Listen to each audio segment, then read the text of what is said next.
objetiva é melhorar o nosso processo educacional. Nós não estamos fazendo, não vamos pensar no processo de avaliação para mostrar que a gente é bom ou que a gente é ruim, não é nada disso. O processo de avaliação ele tem como objetivo melhorar os processos educacionais e a formação das pessoas. Existem vários aspectos conceituais na questão de avaliação, que não vou detalhar, mas existe um ponto que eu acho fundamental a gente colocar, e ele é relevante para o momento atual do curso, que existe a avaliação externa, que é aquela avaliação formal, por exemplo, do MEC, para autorizar o curso ou não, do Conselho Estadual de Educação, de agências que são certificadoras de qualidade dos nossos cursos, mas existe também, fundamentalmente no nosso âmbito, a avaliação interna, que é feita pela própria universidade, pela unidade, através da Comissão de Graduação e da COC. Aqui nós temos o CAEG, né, que faz esse processo auxiliando a COC e a Comissão de Graduação, e nós temos aqui o primeiro passo disso, que é a avaliação da própria disciplina, né? Como a própria disciplina avalia o seu desempenho no sentido de melhorar. Então, todo esse contexto, ele tem como objetivo melhorar a qualidade do ensino como um todo. E ele começa na própria disciplina. Por quê? Porque a avaliação interna, tá? Isso é um princípio fundamental, deve sempre preceder qualquer avaliação externa. Então, por princípio, primeiro a gente se avalia na própria disciplina, depois a gente recebe a avaliação da COC, da CG através do CAEG, depois a gente recebe a avaliação da universidade, depois alguém externo à universidade avalia a gente. Mas sempre a gente deve buscar avaliar internamente em todas as instâncias nessa sequência. Existem vários modelos que podem ser usados para se fazer esse processo de avaliação, né? Nesse curto espaço de tempo que a gente tem aqui, eu vou apresentar apenas esse, que eu acho que ele ajuda a gente a ter uma noção do contexto em que se situa esse processo de avaliação, principalmente de uma disciplina, né? É um análogo, esse modelo de Kirkpatrick é um análogo à pirâmide de Miller, e ele faz aí um paralelo com a própria pirâmide, e ele vai desde essa avaliação que muitas vezes, muitas pessoas consideram como a única, né, que é uma avaliação de satisfação, se as pessoas, se os estudantes gostaram da nossa disciplina, através de questionários, através de conversas com os estudantes, ou através do instrumento que o Fábio demonstra no vídeo, aí, a enquete, né, a gente ali vai estar buscando entender a satisfação, a reação das pessoas ao que a gente fez. Bom, isso é importante, é a base da pirâmide. Mas longe disso ser o todo da avaliação da eficácia da nossa disciplina, muito longe, né? Nós temos que ver também se, no caso aqui, né, se vocês aprenderam a utilizar o e-disciplina, se vocês adquiriram as habilidades necessárias para ministrar uma disciplina online. Tá? Mais importante do que isso, nós precisamos ver se esse nosso curso, né, o e-módulo básico, se ele mudou o comportamento e os valores de vocês, né? Se vocês adquiriram ou mudaram a forma de pensar o ensino de forma a ter um comportamento, um ensino mais eficiente nas suas disciplinas. E, finalmente, nós precisamos entender qual o impacto que isso vai ter nos resultados, ou seja, nossos estudantes dos nossos cursos de saúde vão ser melhor formados por causa dessa disciplina que nós ministramos. Então, esse modelo, ele exemplifica para nós, assim, a amplitude do processo de avaliação da nossa disciplina para que a gente possa propor melhorias na disciplina. Então, assim, isso é importante. A avaliação da nossa disciplina não é só a reação, a satisfação dos usuários, no caso de vocês. Se vocês gostaram, ótimo, nós vamos ficar contentes, mas compreender o impacto dessa disciplina no contexto da nossa instituição vai muito além disso. Nesse processo de avaliação da disciplina, existem os instrumentos, né, que a gente utiliza, por exemplo, a enquete, que está lá no vídeo. Existem outros instrumentos que podem ser utilizados, existem os resultados que a gente obtém, que podem ser apresentados de várias formas, que precisam ser analisados, mas o que eu queria focar um pouquinho com vocês agora num aspecto que é talvez o mais relevante, né? Como a avaliação é para produzir melhoria, para produzir mudança, tá? Se não houver a mudança, ou se não houver a melhoria, todo esse processo, ele é, assim, inerte, né? Todo esse processo de avaliação, se ele não produzir a mudança, tá? Ele é uma perda de tempo. Bom, para que você consiga produzir a mudança, tá? Eu acho que um dos pontos, assim, mais relevantes é o agente da mudança, né? Que somos nós, os professores, né? E aí, esse processo é absolutamente desafiador para quem trabalha com isso, quem trabalha no CAES, quem trabalha no CG, quem trabalha nos COPs, quem coordena as disciplinas, né? A forma como as pessoas recebem esse resultado da avaliação, ele é um dos processos, dos pontos mais desafiadores desse processo, e talvez esse seja o ponto mais limitante para que o ciclo se complete com a produção das mudanças que se deseja com esses processos de avaliação. Ele é desafiador tanto do ponto de vista positivo quanto negativo, né? Tem aquelas situações em que a gente recebe uma avaliação excepcional da nossa disciplina e a gente deixa de ver as necessidades de mudança, né? A gente diz, não, todo mundo gostou daquela base da pirâmide, então não precisamos fazer mais nada, tá? Isso é uma perda de oportunidade. E existe a outra situação, que é a mais rica da avaliação, quando há ali sugestões para que a gente melhore, né? Que muitas vezes são encaradas negativamente, como críticas, e a gente se coloca numa posição defensiva e perde a oportunidade de mudar, né?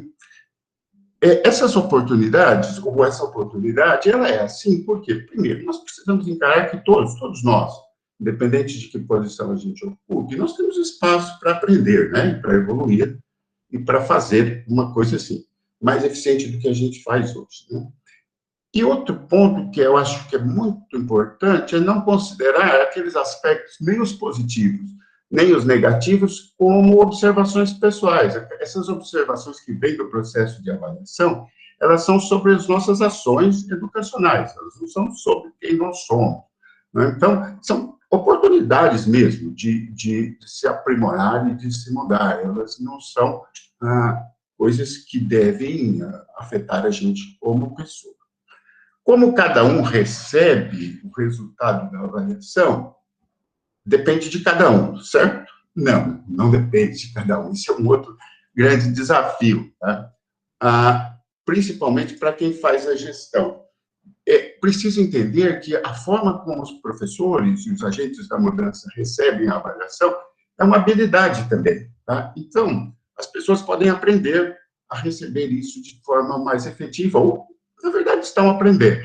Então, na verdade, não existem professores, ou nós que recebemos isso bem ou que recebem mal. Existem aqueles que já adquiriram a habilidade de utilizar a avaliação para melhorar, existem aqueles que estão adquirindo, tá? Então, essa questão, eu acho que ela é fundamental na avaliação.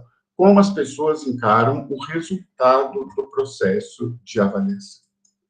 Bom, a partir do momento em que a gente entendeu esse ponto, e a gente está aberto a aceitar a avaliação como um objeto de melhora da nossa atividade, o ponto fundamental é fazer uma reflexão sobre o processo de avaliação, porque é no momento de reflexão que a gente realmente produz as propostas de mudanças eficientes, né? É preciso analisar com detalhes os resultados obtidos, às vezes a gente analisa rapidamente, dá uma passada de olho e já quer emitir uma opinião sobre aquele processo. Normalmente essa opinião, assim, é superficial e dificilmente vai produzir a mudança que se necessita, né? Então é preciso considerar aqueles aspectos obtidos ali pelo instrumento de avaliação, confrontando isso, ou contemplando isso em conjunto com os objetivos educacionais. Onde estão os objetivos educacionais? Estão no PEA, né? Estão no PEA, estão no projeto acadêmico, no projeto político-pedagógico do seu curso, estão nas diretrizes curriculares do seu curso, estão na própria LDB, estão ali os objetivos educacionais contra os quais, ou em função dos quais, você deve contemplar os resultados da sua avaliação. Deve contemplar isso também em função de uma autoavaliação, né? É importante que a gente mesmo avalie, olha, o que eu fui bem, o que eu acho que eu fui bem, onde eu posso melhorar, e contemplar isso com o que as outras pessoas apresentaram. E é importante propor as mudanças e fundamental pactuar essas mudanças para que elas não ocorram. Tá? Só propor a mudança normalmente não leva a nada. É importante pactuar com os outros atores, com os estudantes, com os seus colegas de disciplina, com o seu departamento, com a sua COC, tá? Para que elas possam ser realmente implementadas. Dessa forma, a avaliação ela pode exercer o seu papel fundamental aí na questão do planejamento das políticas educacionais nos diversos níveis de atuação, desde a instituição como um todo, até o nível de cada disciplina e mesmo no nível de aprendizado de cada estudante, né? Formando o que a gente chama aí de ciclo de avaliação, onde a gente avalia, faz o diagnóstico aí da realidade, propõe diretrizes, ações, mudanças, executa essas mudanças, reavalia essas mudanças e propõe novas ações. Dessa forma, a gente vai continuamente aperfeiçoando o nosso processo educacional. Esse era um resumo do que eu queria apresentar para vocês. Agora eu passo para o Anderson e depois a gente retoma durante a discussão para comentar os vários aspectos ou aprofundar o que vocês acharem necessário a respeito desse tema. Por enquanto, muito obrigado.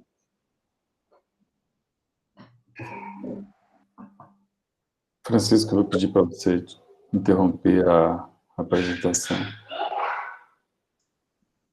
Ok.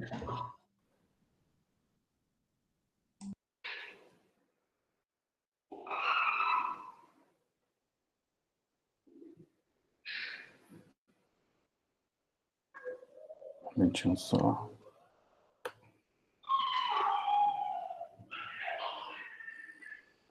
Posso fazer só um comentário a respeito Fique à vontade. dos programas, enquanto o Anderson vai colocando os slides? Como no feedback que a gente está dando para o estudante, nesse momento ele está dando, e as pessoas estão dando devolutiva para nós. Não esqueçam dos 3 As. Agradecer, analisar e decidir como, o que fazer quando for agir. Funciona do mesmo jeito, é o mesmo processo. Vai lá, Anderson. Estão vendo bem a projeção e me ouvindo bem também? Estou vendo e estou ouvindo. Perfeito. Então, vamos seguir.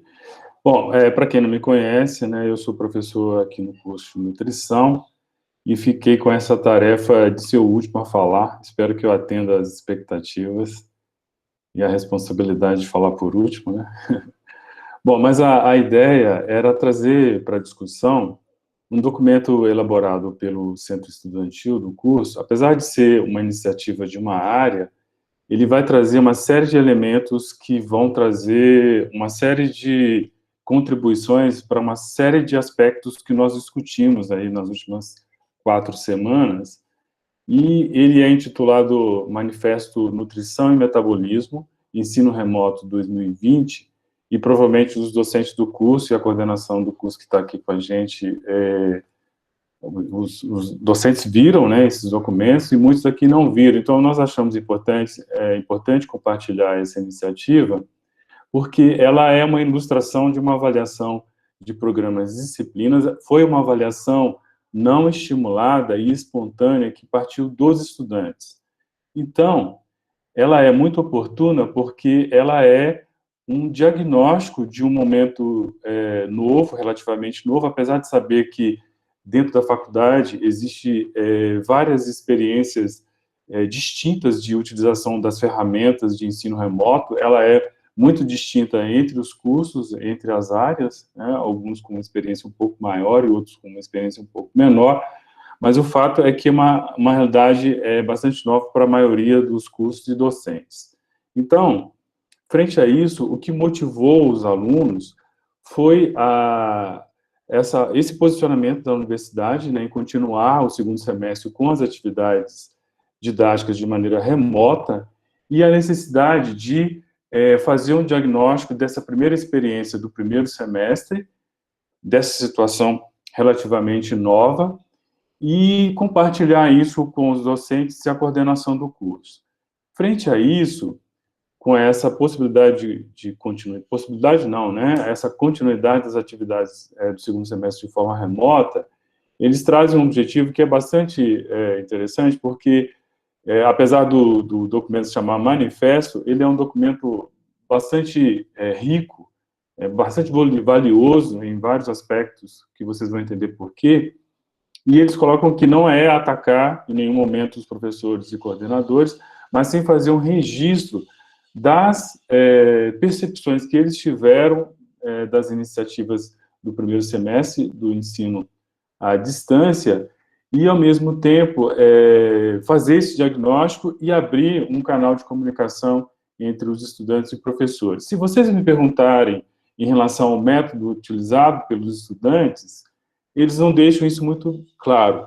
Mas aí eu fui em alguns dos arquivos do CDDE e separei um slide que diz respeito aos princípios de aprendizagem de adultos, que tem uma pergunta, para quem fez algum dos cursos de capacitação do CDDE, vai se recordar desse slide, e a pergunta é, seriam os nossos estudantes adultos?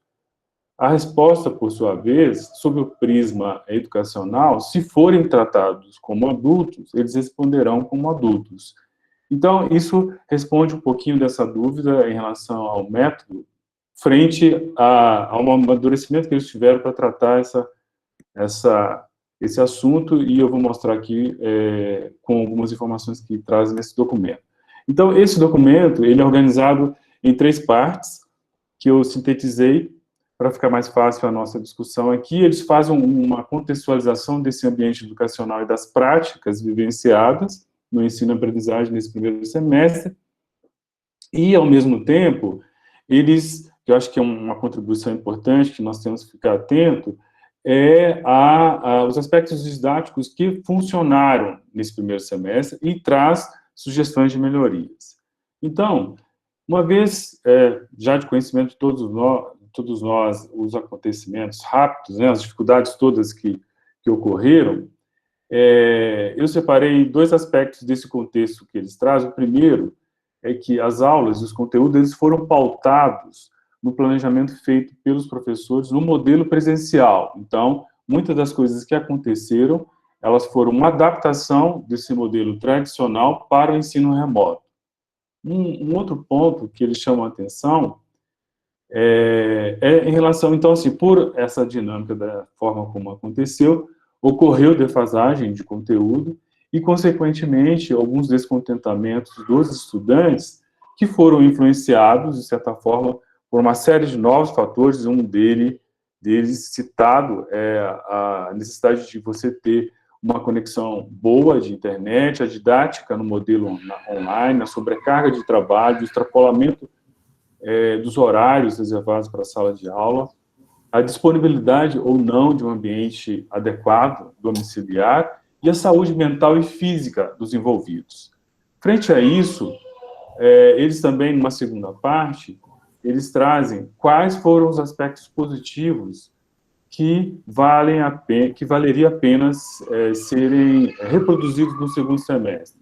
Então, em relação aos calouros, né, o primeiro ano, ele traz, o primeiro ponto, feedback aos exercícios enviados aos professores como forma de apontamento às deficiências no conhecimento dos alunos, o aspecto de gravar as aulas e postar, as provas com mais questões, no intuito de diminuir, né, e diluir um pouquinho mais a nota, o aspecto das reuniões voltadas para tirar dúvidas dos alunos. Então, esses foram alguns aspectos apontados pelo primeiro ano.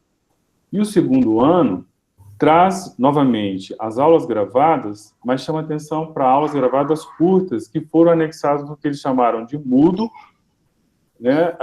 As disciplinas que tiveram a iniciativa e que trabalham com mais de um curso, de separar esse curso e individualizar as atividades, também foi muito bem avaliado, e a disponibilização de explicações gravadas, e aí um recurso utilizado, citado, foi o PowerPoint com áudio. Ainda, né, no segundo ano, quem utilizou de recursos de trabalhos e fez o estudo dirigido para fixação de conteúdo, sem a preocupação com nota, a participação dessas atividades para a composição da nota final. Um outro ponto é você escolher, né, a possibilidade de escolher fazer o trabalho individual ou em grupo, possibilidade de disponibilização de plantão de dúvidas, utilização do fórum como uma das ferramentas. Já para o terceiro ano, além das aulas gravadas, nas palavras que eles utilizaram, né, os docentes que utilizaram parte do tempo com atividade do tipo formativa, palavras utilizadas aí pelos alunos, pelos estudantes, também foi muito bem avaliado. Os docentes que utilizaram de questionamentos para fazer uma interação com o tema que estava sendo discutido também foi uma iniciativa bem valorizada, além da utilização do horário, né, disponibilizado no calendário, e se isso não fosse possível, uma pactuação e uma disponibilização do que foi programado e estabelecido, né? E, ao mesmo tempo, os encontros que foram gravados aumentou a possibilidade de uma eventualidade de não acesso àquele momento, posteriormente ele teria acesso ao conteúdo gravado. Ainda no terceiro ano, para quem utilizou relatório, né, a dosagem dessa atividade dentro do tempo da disciplina, para evitar que sobrecarregasse as atividades de outras disciplinas, também foi importante. A aplicação, novamente, né, de perguntas direcionadas para abrir uma discussão frente ao exposto professor, também foi um aspecto bastante interessante e avaliado, e bem avaliado no diagnóstico dos alunos. E um outro ponto foi sobre a avaliação das disciplinas. Então, as disciplinas, além daquela avaliação no final, depois passado toda a disciplina, eles acharam que seria importante que, em vários momentos da disciplina, os docentes fizessem outras avaliações como forma de reavaliar a dinâmica feita e, portanto, a partir dessa avaliação, novas proposições elas ocorrerem frente às didáticas, frente aos recursos utilizados. Ainda no terceiro ano, né, quem utilizou de provas coerentes com o tempo da aula, outro aspecto também relatado da forma como eles colocaram a substituição da prova por trabalho formativo, permitiu, na visão dos estudantes, que esse tempo fosse melhor utilizado, elaborando melhor, buscando mais informações, estudando mais. Então, isso foi um aspecto bem avaliado. E o resgate ao que é pactuado, né? Então, o que foi pactuado? Uma comunicação mais clara, resgatando os aspectos que foram pactuados no início da disciplina. Além da necessidade de disponibilizar material, isso tem ajudado aqueles que têm dificuldade por algum motivo, ou a dificuldade de acesso da biblioteca, como nós sabemos, e a sensibilização de alguns docentes, de alguns professores, frente ao estado de saúde mental, psicológico, abrindo uma possibilidade de comunicação, né, de repensar as atividades e, ao mesmo tempo, pensar nessas atividades de forma que não sobrecarregasse os estudantes. E o quarto ano, por sua vez, eles destacaram o feedback, a devolutiva, novamente, né, dos estudos de caso, a disponibilização da correção das atividades e provas, as aulas curtas, ao vivo, com dinâmicas mais participativas, com interação aluno e professor, a participação e contribuição e colaboração dos pós-graduandos, eles identificaram que tem potencial para ajudar, e, ao mesmo tempo, o envolvimento mais ativo dos alunos pai. Então, o quinto ano ele não participou, porque as atividades do primeiro semestre elas foram suspensas, práticas, né? E eles finalizam com sugestões Então, passado toda essa exposição, eles trazem uma série de sugestões que estão dentro da universidade, e como forma de avaliarmos o que aconteceu e melhor qualificar a nossa estratégia de ensino. Então, se vocês verem, são todas iniciativas que nós já temos conhecimento, mas eles resgatam isso e valorizam essas coisas que estão disponíveis dentro da universidade. Esse aqui é uma ativação de um link que vai para uma série de links que, de sugestivos, né, de possibilidade de capacitação. Eles chamam a atenção para o que existe já disponível, de desenvolvimento e capacitação docente, com links ativos, da existência de grupos de assessoria pedagógica, e, ao mesmo tempo, as iniciativas das comissões disponibilizando material para qualificar os docentes. Então, mostrando que existe, né, uma diversidade de recursos já disponíveis e que o segundo semestre ele tem condições de acontecer com uma qualidade melhor. Era isso, gente, alguns recortes para a gente fazer uma discussão, eu agradeço novamente, e aí está aberta a discussão.